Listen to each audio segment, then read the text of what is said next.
Embeera ebadde ya bunkenke ku wooteeri ya Eliane Ntinda. Ab'ebyokwerinda bwe bagisazeeko okukwata abavubuka ababadde bayise olukuŋŋaana lwa bannamawulire. Olukuŋŋaana luno lubadde lugendereddwamu kwogera ku mbeera y'okulemesa abeekalakaasa olw'okulwanyisa enguzi mu ggwanga. Olw'ab'ebyokwerinda ababadde beebulunguludde buli wamu nga n'abamu bali mu ngoye za bulijjo, kitandise okusomboola abantu. Wabula bano ab'ebyokwerinda balabye tebaabisobole ne batandika okubagoba. Ab'ebyokwerinda baazizza wooteeri yonna era olumaliriza ne bafuluma.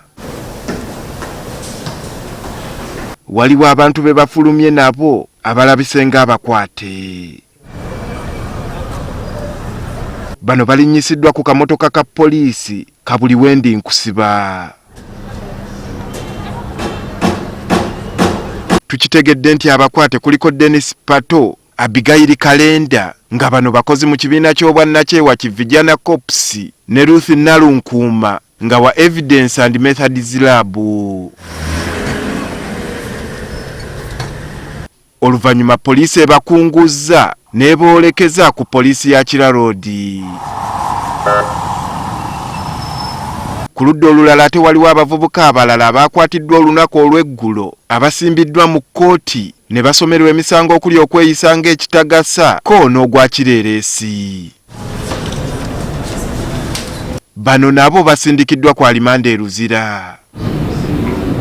Wadde twali tweteeseteese okusaba okubeeyimirira, agambye omulamuzi nti tulinde omulamuzi gwe banaaziwa gwe tujja okusaba okweyimirira, era kkooti neetuwa olunaku lwa bbalaza nga 29 okukomawo wano. Tulowooza nti fayiro zijja kuba ziweereddwa abalamuzi, ate basaba okweyimirira basobole okwewozaako ku misango gye tumanyi nti mijweteke nga bava wabweru. Yo ku palamenti y'eggwanga embeera ekyali ya bwerinde ng'abakuumaddembe bakyagumbye okwetooloola enguudo ezituukayo. Enguudo nga Parliamentary Avenue zikyateekeddwamu emisanvu nga n'emmotoka za bulijjo tezikkirizibwa kuyitawo.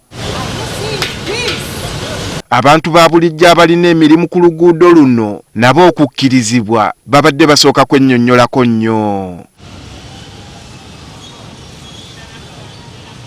Ate okwetooloola ekibuga Kampala embeera yeesiibye enzikakkamu. Ebifo ng'enkulungo eziyingira ekibuga Kampala ab'ebyokwerinda zo bakyazirimu. Ku kibangirizi kya City Square nawo abakuumaddembe bakyagumbyewo okukakasa nga tewali aleeta kasasamalo konna mu kibuga. Kati omuwendo gw'abavubuka abaakwatiddwa nga balaga obutali bumativu bwabwe ku buli bw'enguzi gugenda gweyongera okusinziira ku abo abatwalibwa mu kkooti ez'enjawulo. Andrew Kaggwa, Agafeeyo, Spark TV.